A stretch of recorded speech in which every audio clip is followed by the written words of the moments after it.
kembali lagi di dalam KMHDI Mengkaji karena kami dalam mata, hati, dan telinga organisasi.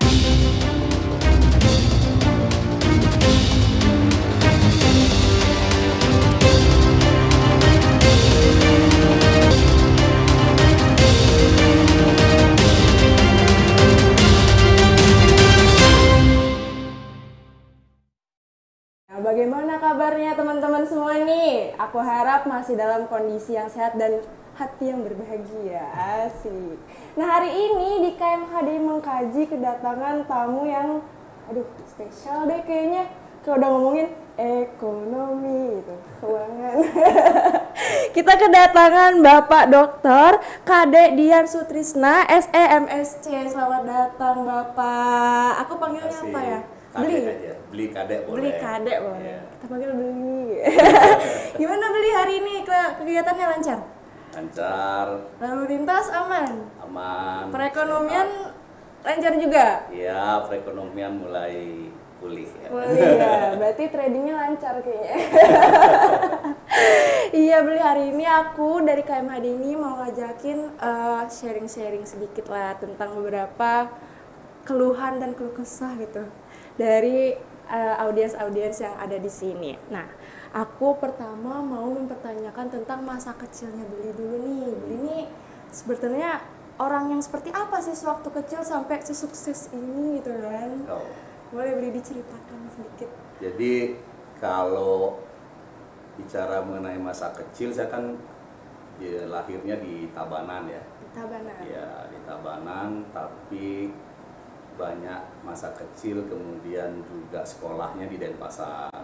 Ya, SD, SMP sampai SMA itu di Denpasar gitu. Ya, saya lahir dari keluarga yang mana orang tua, ibu itu seorang guru SD, kemudian bapak kerja di salah satu bank BUMN. Nah, gitu. Jadi ya karena dididik dari ibu yang guru gitu ya. Jadi tahu sendiri ya bahwa pendidikan itu adalah yang utama gitu ya. Pokoknya belajar dan belajar. Ambis kalau kata anak-anak sekarang tuh. Iya. Jadi pendidikan penting. Oleh karena itu memang dari kecil sudah digembleng untuk disiplin gitu ya.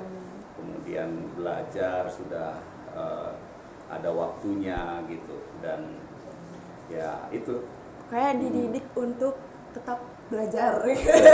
Terus belajar ya. Tapi dulu Beli tuh anaknya nakal gak sih? Kalau walaupun disiplin seperti itu kan pasti ya anak laki-laki ya, pasti ada bandel-bandelnya ya kan? Ya bandel ada ya, tapi bandel yang dalam artian ya bandelnya anak-anak gitu ya. Klasik lah Beli ya. Terus suka juga olahraga gitu kan, karena rumah saya di Denpasar tuh dekat Stadion Ngurah Rai. Nah itu rutin setiap minggu tuh olahraga. Kemudian juga kita main tenis meja di Banjar gitu ya. Nah itu sih masa-masa kecil tuh seperti itu, tapi memang fokus utamanya belajar. Selingan berarti ya Beli ya. Terus dulu nih katanya Beli ini SMA jurusan eksasta. Kenapa milih kuliah di UI jurusan ekonomi tuh Beli? Oh iya. Nah kalau itu ada ceritanya. Jadi memang saya dulu kan pada masa itu pembagiannya itu jurusan fisika, kemudian biologi dan IPS gitu ya. Nah saya memang ngambilnya fisika. Jadi bergelut dengan matematika, fisika gitu ya. Tapi waktu itu saya memang belum ada kepikiran untuk sekolah ekonomi. Ya karena kalau ngambil ekonomi itu wah ini apa gitu ya. Banting setir lagi istilahnya gitu ya, sama sekali nggak tertarik. Tapi di sekolah saya dulu di SMA 1 Denpasar itu ada program PMDK namanya. Jadi PMDK apa tuh Beli? Jadi masuk lewat prestasi gitu. Prestasi akademik ya. Jadi nggak perlu yang namanya UMPTN, waktu itu tes tuh nggak perlu gitu. Tapi syaratnya memang harus waktu itu dari kelas 1 sampai kelas 2 ya, 2 gitu ya, 2 plus kelas 3 semester pertama gitu harus ranking 1 sampai 5 gitu. Nah, jadi memang SMA 1 Denpasar itu langganannya PMDK UI. Oh. Nah, UI gitu. Nah, waktu itu memang saran guru ngambilnya ekonomi karena senior-senior sebelumnya ngambil ekonomi.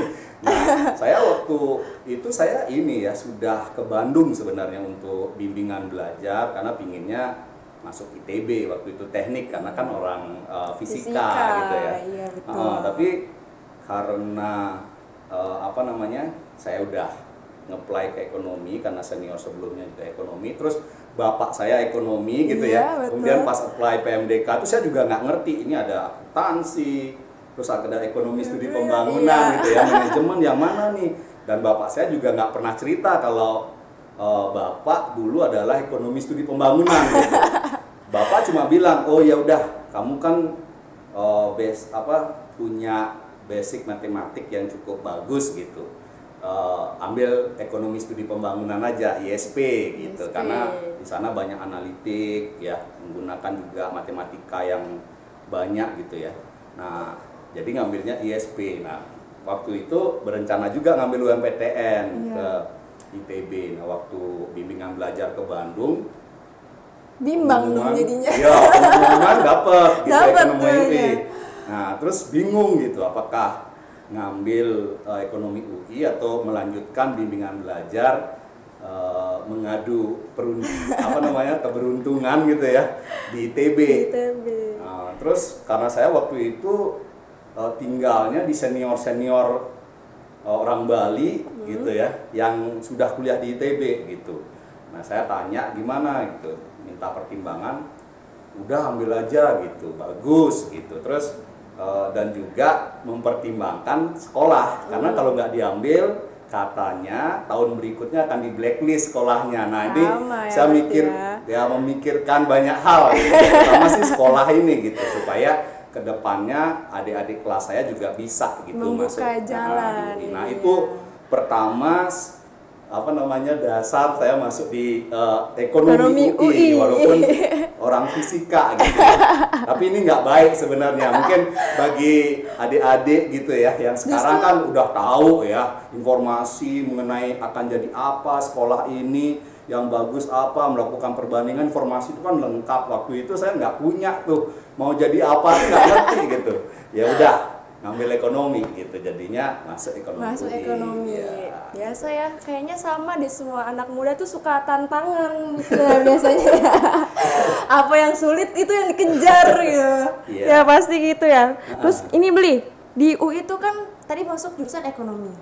Dari fisika. Culture shocknya apa tuh Beli pas baru masuk? Waduh, apa nih? Ini apa gitu. Iya. Itu sempat sih kayak gitu ya. Karena memang ketika ngambil jurusan fisika itu kan kita diajarkan sistematika ya, diketahui, ditanyakan, dijawab kan gitu biasanya kan. Struktur kita, pola pikirnya begitu. Nah, di ekonomi itu kita perlu menjelaskan gitu, menjelaskan, nggak cukup misalnya poin-poin gitu. Nah, saya ujian pertama itu saya nulisnya poin-poin gitu. Nah, saya kaget ketika menerima hasil, wah kok saya nggak memuaskan gitu ya nilainya, sedangkan teman yang lain bagus nilainya. Setelah saya tanya dan lihat jawabannya memang menyebutkan poin tertentu terus dijelasin gitu, wah saya baru ngerti itu, padahal poin-poin saya juga benar tapi saya nggak jelasin. Nah, itu culture shock pertama. Tetapi selanjutnya setelah saya mengambil kekhususan ekonomi studi pembangunan atau sekarang disebut sebagai economics ya. Kalau di luar juga disebut economics, jadi ilmu ekonomi gitu. Kalau di science itu MIPA mungkin ya. Kalau applied-nya kan teknik. Nah, kalau ini ilmu ekonominya, science-nya itu ya economics. Applied-nya macam-macam tuh, public policy segala macam. Nah, ketika saya lanjut mengambil economics itu, ternyata di sana saya melihat bahwa matematik itu banyak digunakan, ya, dan matematiknya bukan matematik yang menyelesaikan suatu formula gitu, enggak ya, tapi lebih applied, yaitu karena ekonomi itu kan ilmu behavior ya. Behavior itu mempelajari tingkah laku manusia gitu. Misalnya Ica preferensinya apa gitu ya, nonton ya dibandingkan dengan apa olahraga gitu ya. Kalau saya memilih olahraga dibandingkan nonton, nah itu kita bisa formulasikan itu dengan menggunakan matematik. Nah jadi saya merasa bahwa kemampuan matematik ini ada ruang untuk menjelaskan sesuatu gitu, dan itu behavior manusia gitu yang sangat kompleks sebenarnya. Ya, betul. Nah itu sangat menarik menurut saya. Dan ini juga saya lihat ketika saya melanjutkan S2 dan S3, yaitu teman-teman saya rata-rata berasal dari matematik, S1-nya fisika gitu ya. Jadi, saya nggak salah nih salah gitu. Dan alur gitu ya. di sana saya melihat bahwa ekonomi itu bukan ilmu hafalan seperti orang bilang gitu, enggak. Jadi applied mathematics-nya itu ya sama. Bahkan dulu saya waktu S3 itu saya nggak ngerti matematiknya, saya nanya sama teman-teman di science gitu ya, di MIPA-nya gitu ya, di Belanda itu, mereka bahkan nggak ngerti gitu. Ternyata matematik yang saya pelajari itu cukup lebih kompleks dari mereka, karena memang ini kan membahas mengenai behavior ya, atau menjelaskan behavior manusia itu dalam matematik gitu, itu sangat menantang dan menarik sih ya. Menantang lagi keluarnya. Kata-kata menantang tuh jiwa-jiwa muda ya. Duh, aku dapat data nih Bli. Katanya kuliah di UI pernah jadi asisten dosen. Terus lulusnya cum laude. Ya. Tips and trick tuh Bli, kasihan kan mahasiswa UI tuh susah lulus gitu. Apalagi nih cum laude gitu. Gimana tuh Bli? Ya, kalau kehidupan mahasiswa itu kan kombinasi kita fokus ke studi dan non akademik juga ya. Ya misalnya berorganisasi gitu ya, kayak Ica juga kan di KMHDI gitu. Nah itu kombinasi atau mencari balance itu yang penting. Nah dan saya memang waktu itu strateginya karena organisasi itu baru di semester 3 gitu ya, di tahun tahun kedua gitu. Nah jadi tahun pertama itu saya kejar tuh nilainya sebaik mungkin gitu, apalagi saya tinggalnya di asrama UI yang jauh dari mana-mana, yang di hutan gitu ya. Jadi kalau masuk asrama itu ya dengarnya yaitu burung-burung gitu kan, malamnya suara jangkrik gitu ya. Jadi kerjaannya nggak ada lain yaitu belajar gitu kan. Tapi memang ada motivasi juga ya, motivasi bahwa saya ke Jakarta jauh dari Bali gitu ya, jauh dari orang tua juga gitu. Dan saya inget tuh ibu saya bilang waktu nganter saya ke UI gitu, itu di jalan bilang, nanti kadek kerjanya di gedung-gedung yang bertingkat. Jadi saya dengar itu tuh termotivasi gitu ya. Terus melihat ketika saya masuk senior-senior udah pada lulus gitu ya. Nah itu saya termotivasi. Oh saya harus mencapai level itu gitu. Nah itu yang membuat saya fokus studi tapi juga berorganisasi gitu. Nah waktu itu memang saya juga ikut organisasi jurnalistik ya. Itu kan menulis, diskusi, itu pekerjaan sehari-hari gitu ya. Apalagi saya mengalami juga waktu itu tahun 98 krisis ekonomi, demonstrasi mahasiswa. Wah itu ya rambutnya nggak kayak gini, rambutnya gondrong gitu. Ternyata belinya juga mahasiswa pada umumnya, gondrong-gondrong juga beli. Iya, demo ke DPR. Nah itu kita ikut juga tuh. Nah jadi memang apapun aktivitas non akademik kita, tapi kita tidak melupakan apa yang menjadi tugas utama kita, yaitu belajar dengan baik dan menyelesaikan sekolahnya gitu. Nah itu balancing itu yang sangat penting loh menurut saya. Penting buat sekarang susah beli. Mahasiswanya susah beli. Nah kalau nggak salah nih beli, aku dengar katanya beli itu bergabung dalam LPEM ya, Lembaga Penyelidikan Ekonomi dan Masyarakat. Itu dalam bidang apa tuh beli kalau boleh tahu? Ya LPEM itu salah satu lembaga penelitian di bawah Fakultas Ekonomi Di UI? di UI. Jadi aktivitasnya itu ada penelitian, kemudian juga training di bidang sosial dan ekonomi gitu. Fokusnya utamanya sih ekonomi, tapi ada juga bidang-bidang sosial. Makanya ada teman-teman yang dari antropologi, sosiologi di sana gitu. Jadi ya. Gabungan semua. Iya, gitu ada ya. gabungannya, tapi memang lebih dominan ekonominya. Ekonomi.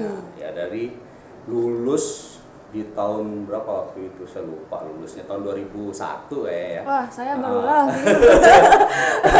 Ya, tahun 2001. Jadi sebelum lulus sebenarnya setelah saya jadi asisten dosen, kemudian ada yang menawarkan untuk masuk menjadi asisten muda ya, asisten peneliti di sana. Kemudian saya bergabung di sana gitu. Jadi kerjanya macam-macam gitu ya. Peneliti itu saya baru tahu bahwa tidak bekerja meneliti saja saat itu ya, termasuk juga beli souvenir ya kan, macam-macam lah gitu ya, semuanya pekerjaan-pekerjaan yang terkait dengan penelitian gitu. Nah, saya jadi asisten dosen dan juga asisten peneliti di sana. Kemudian saat itu memang pimpinannya adalah Bu Menkyu ya, Bu Sri Mulyani saat itu gitu ya. Waktu itu ya udah saya jadi peneliti, terlibat dalam beberapa proyek penelitian gitu ya. Kemudian saya sekolah S2, balik lagi ke sana, kemudian sekolah lagi. Jadi kerjaannya gitu ya, meneliti sekolah gitu ya. Kemudian balik lagi ke LPM dan waktu itu saya sempat menjadi pimpinan LPM ya gitu. Jadi yaitu pekerjaannya adalah meneliti dan memberikan konsultasi gitu ya, rekomendasi policy kepada pemerintah, kemudian juga kepada private sector, kepada lembaga internasional. Nah, itu stakeholdersnya itu Ya, cakupannya cukup luas ya beliau. Cukup luas. Tapi tadi kalau nggak salah sempat notice ketuanya itu sempat Ibu Sri Mulyani. Bu Sri Mulyani sempat. Beli juga sempat kan? Iya. Nah, berarti ada ancang-ancang nggak tuh? Kan rata-rata ketuanya ini menjadi Menteri Ekonomi, ya kan beliau? Ya, itu apa namanya, tracknya ke sana gitu ya, tapi memang semuanya banyak faktor kan yang tapi ada lah ya yang mengarah ke sana ya beliau. Terus kalau untuk ini kita berbicara tentang perekonomian. Kalau di masa pandemi ini kan beliau, kita tahu bahwa ekonomi Indonesia ini tidak baik-baik saja gitu kan. Akan bangkrut gak nih Indonesia nih beli? Gimana nih pemulihan, belum ada lagi pembangunan ibu kota baru tuh, gimana tuh beli? Ya, jadi benar bahwa perekonomian kita tidak baik-baik saja di tahun 2020 ya. Karena kalau kita lihat perkembangan ekonomi global termasuk Indonesia, itu tahun 2019 itu adalah tahun yang berat ya buat perekonomian global karena adanya konflik antara trade war ya antara US dan China. Nah, itu mempengaruhi perekonomian global dan volume perdagangan menurun, dan diproyeksikan tahun 2020 itu udah mulai pulih gitu. Nah, ternyata ada pandemi COVID. Iya, betul.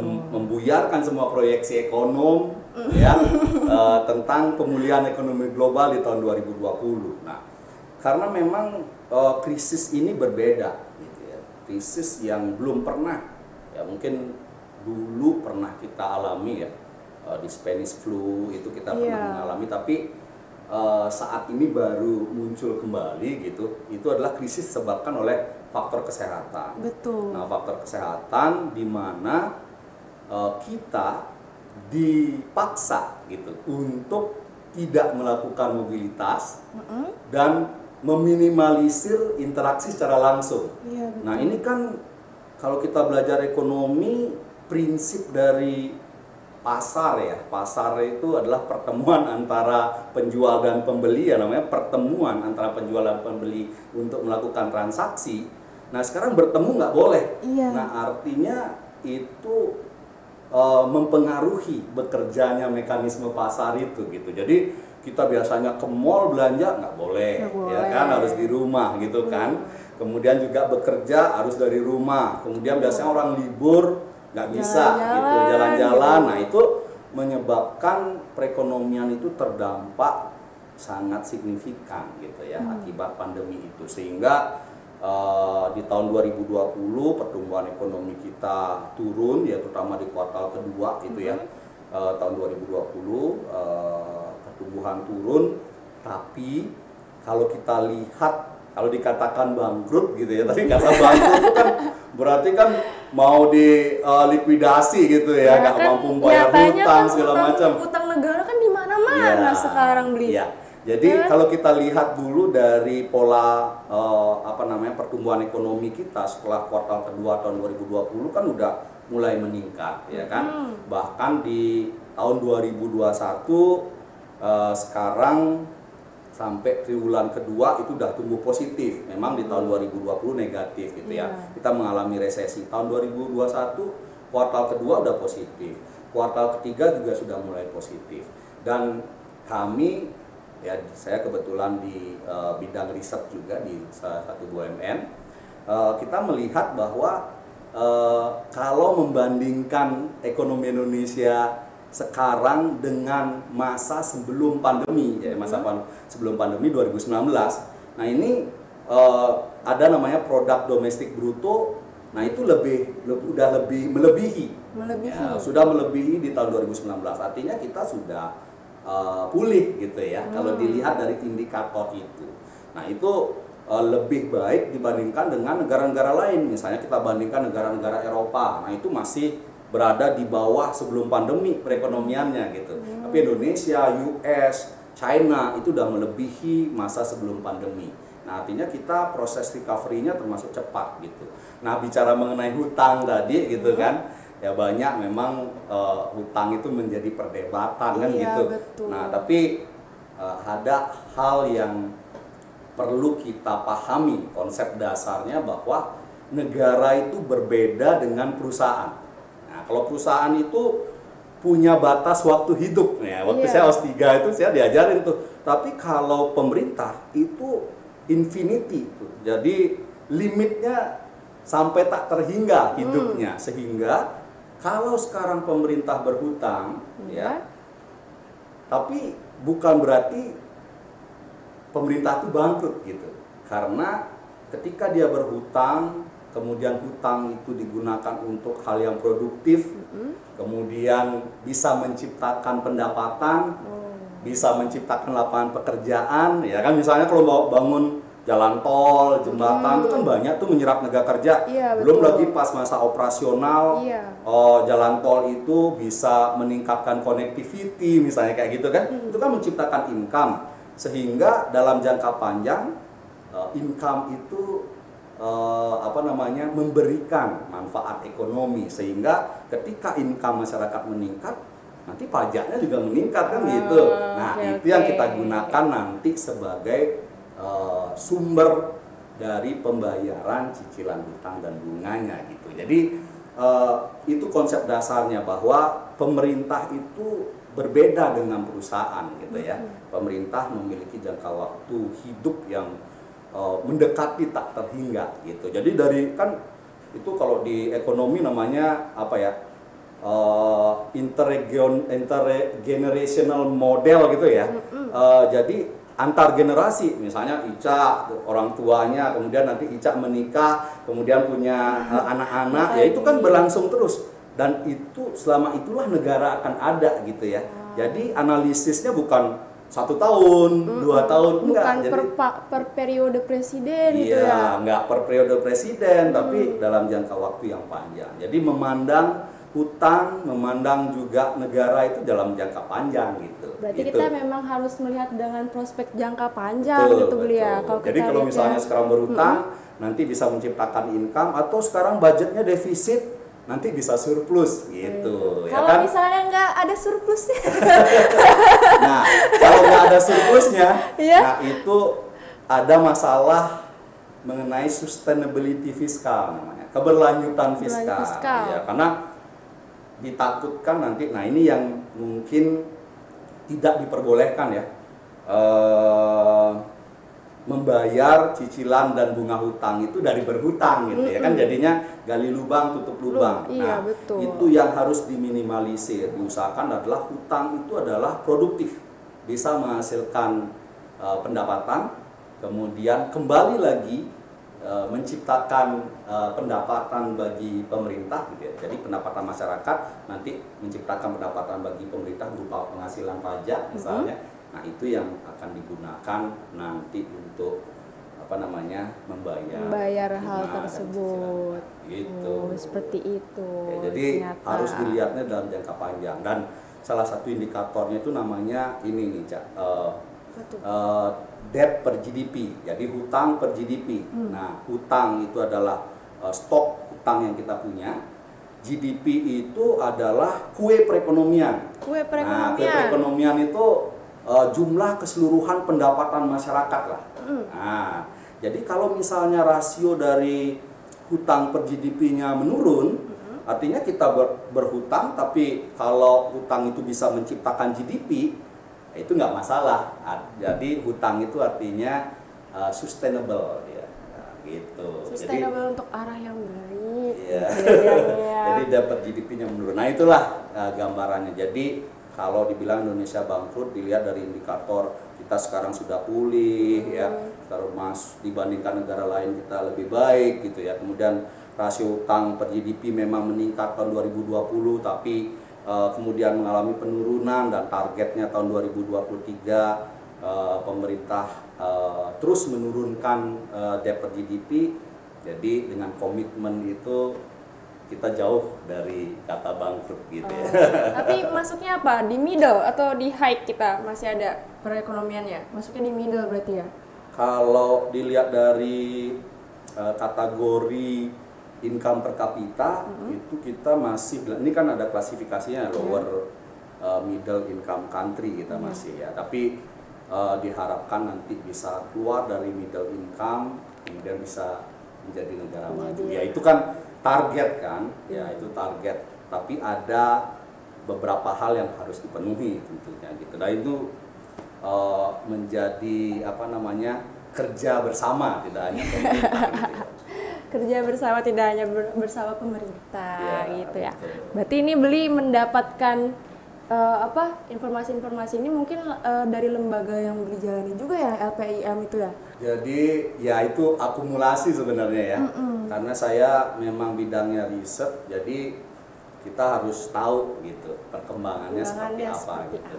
Iya. Tadi sempat dibahas nih Beli, infrastruktur, kan tadi bahas jalan tol, bahas segala infrastruktur kota. Nah, dari data di sini Beli ini sekarang posisinya sebagai Chief Economics di Sarana Multi Infrastruktur atau SMI. Nah, itu di sana Beli berperan sebagai apa dan bagaimana jalannya gitu Beli? Ya, jadi memang saya sekarang menjadi Chief Economist di PT SMI, itu Sarana Multi Infrastruktur, BUMN di bawah Kementerian Keuangan. Ya, terus persen dimiliki oleh Kementerian Keuangan. Nah, itu mandatnya adalah sebagai lembaga pembiayaan infrastruktur. Dalam investasi juga berarti? Iya, jadi memberikan pinjaman dan juga investasi dalam pembangunan infrastruktur. Gitu, pembangunan infrastruktur. Nah, pembangunan infrastruktur portfolionya udah macam-macam ya kan, mulai dari infrastruktur dasar ya, rengga listrikan, kemudian rumah sakit gitu ya, jalan, itu yang kita biayai gitu, termasuk juga social infrastructure ya, misalnya sekolah ya, itu pasar, nah itu juga kita biayai gitu. Nah, pembiayaannya itu tidak hanya kepada dunia usaha gitu ya, tetapi juga kepada pemerintah, terutama pada masa pemerintah daerah, pemerintah daerah. Jadi masa COVID ini kan pemerintah daerah terkena dampak. Betul. Ya, karena misalnya contoh aja kalau Bali, Kabupaten Badung misalnya, ya kan, pusatnya wisata di Bali, ya kan. Nah, PAD-nya itu tertinggi, pendapatan asli daerahnya tertinggi di Indonesia. Nah, karena pandemi, turis nggak bisa datang, ya kan, hotel sepi, restoran juga sepi, sehingga PAD-nya juga berpengaruh, penerimaan pemerintah turun. Nah, karena turun penerimaan pemerintah, pasti ada program-program yang tertunda ya. Iya, betul. Ya, salah satunya adalah pembangunan infrastruktur. Misalnya pingin bangun jalan, karena nggak ada uang lagi, ya nggak bisa bangun jalan. Pingin bangun rumah sakit, nggak bisa bangun rumah sakit. Nah, itu kami masuk di sana, PT SMI, membantu Kementerian Keuangan, ya, pemerintah pusat, memberikan pinjaman daerah namanya untuk pembangunan infrastruktur kepada pemerintah daerah gitu. Nah, itu jadi ya beberapa daerah, pemerintah daerah di Indonesia sudah mendapatkan pembiayaan atau pinjaman dari PT SMI untuk membangun infrastruktur itu. Ya. Oke. Kalau yang aku tahu nih Beli ya, pada saat ini itu kan pembangunan infrastruktur tuh masif banget Beli. Tapi kan kita tahu nih keadaan ini tidak memungkinkan untuk membangun infrastruktur yang mungkin bisa dibilang tidak diperlukan lah gitu. Toh kita udah punya kayak ibu kota baru kan juga menggunakan APBN Beli. Sedangkan kita tuh sekarang butuh pemulihan dari COVID ini kan. Apalagi ada varian baru dan segala macamnya, kita harus prepare ke depannya bagaimana. Kalau misalnya alokasinya ini APBN disemuakan gitu ke infrastruktur Beli, apakah efektif ya seperti itu Beli? Oh ya, ini pertanyaannya bagus ya. Jadi memang di masa sulit itu kita kan harus membuat prioritas kan. Ya sama aja kalau kita misalnya punya uang terbatas, ya kita harus punya prioritas ya, dikeluarkan untuk apa gitu kan. Nah, memang kalau dilihat dari datanya gitu ya, bahwa pengeluaran untuk infrastruktur atau infrastruktur, pembangunan infrastruktur sendiri itu memiliki daya ungkit terhadap perekonomian yang besar. Iya, nah gitu, jadi karena ketika bangun jalan atau bangun pelabuhan misalnya ya, nah itu memberikan, atau misalnya bendungan gitu ya, nah itu bisa memberikan dampak atau daya ungkit yang besar terhadap perekonomian dibandingkan dengan sektor-sektor lainnya. Nah oleh karena itu program pembangunan infrastruktur itu diteruskan oleh pemerintah gitu ya, karena memang memiliki multiplier efek yang tinggi dan jangka panjang. Karena kalau bangun jalan kan nggak mungkin sekarang bangun jalan besok jadi, kan enggak. Ya misalnya butuh waktu 3 tahun gitu. Nah selama 3 tahun itu akan menciptakan pendapatan kepada masyarakat gitu kan. Nah memang harus dilihat sesuai dengan kebutuhannya, ya, sesuai dengan kebutuhannya. Dan memang daerah ini kan sangat unik ya. Daerah di Indonesia ini unik dan memiliki karakteristik tertentu. Ya masing-masing. Ada yang daerah yang masih terkebelakang gitu ya dibandingkan dengan yang lain. Nah itu kebutuhan infrastrukturnya beda gitu. Misalnya masih membutuhkan infrastruktur dasar gitu ya, jalan gitu ya, jalannya belum bagus gitu. Kemudian juga rumah sakit, sekolah gitu kan. Nah tapi kalau misalnya daerah-daerah kota di Jawa gitu kan, mereka udah maju. Nah itu kebutuhan infrastrukturnya beda lagi tuh. Ya misalnya urban transport misalnya, ya kan. Kemudian juga yang terkait dengan green gitu ya, energi terbarukan atau apalagi gitu yang kan memang dibutuhkan oleh kota gitu. Jadi berbeda-beda. Nah itu yang perlu kita lakukan pemetaannya supaya pembangunan infrastruktur itu tidak hanya memikirkan dari supply side aja. Maksudnya supply side itu artinya kamu bangun ini. Nah, misalnya daerah A bangun B, bangun infrastruktur tertentu gitu. Tapi sebenarnya daerahnya nggak butuh gitu. Jadi diharapkan memang ada dari demand side dan kebutuhan dari daerah ke masyarakat itu gitu. Nah, kalau konsep itu sudah kuat dan mendasari policy, nah jadi membangun infrastruktur itu tidak menjadi mubazir gitu. Jadi mengeluarkan APBN untuk infrastruktur juga akan memberikan manfaat ya. Kalau kita istilahnya manfaat sosial dan ekonomi ya, karena membangun infrastruktur itu tidak hanya manfaat komersil ya, gitu, untung segala enggak. Jadi ada manfaat sosial ekonomi. Nah inilah peran BUMN itu sebenarnya, bahwa ada misi sosialnya gitu ya, sehingga intervensi atau spending yang dilakukan BUMN termasuk juga PT SMI gitu bisa memberikan manfaat ekonomi dan sosial gitu. Jadi begitu ini. Gitu. Berarti kayak bisa lah ya kalau APBN tidak dialokasikan buat ibu kota baru. Pandemi dulu aja gitu Pak. Ya siapa tahu Beli bisa menyampaikan kan gitu kan. Nah, kalau ini Beli dari APBN tadi kan kita sudah tahu kalau sekarang ini tadi yang aku sempat sebutkan, kita butuh lebih banyak penanganan terhadap COVID. Nah, Ibu Sri Mulyani ini sempat mengeluarkan statement di mana physically alokasi dana APBN. Atau gimana tuh menurut Beli? Alokasi dana APBN ya? Iya, terhadap COVID ini. Oh iya, jadi ketika pandemi itu memberikan dampak negatif terhadap perekonomian ya di tahun 2020 itu, pemerintah sudah responnya cepat kalau saya lihat ya.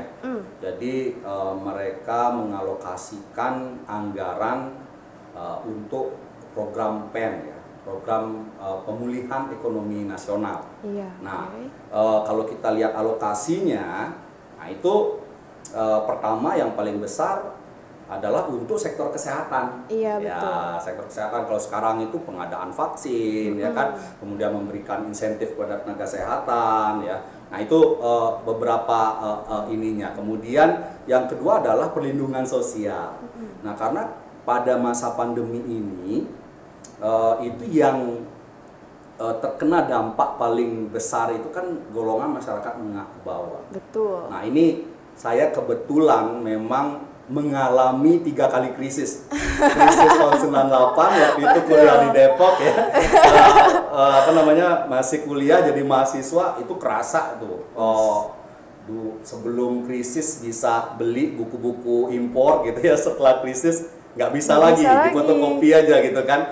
Nah, itu saya mengalami juga. Nah, itu karakteristiknya berbeda. Kemudian tahun 2008 ketika saya kuliah S3, krisis itu mengilhami atau menginspirasi ya. Menginspirasi disertasi saya tentang krisis juga gitu ya. Kemudian sekarang tahun 2020. Jadi saya mengalami 3 kali krisis itu. Nah, memang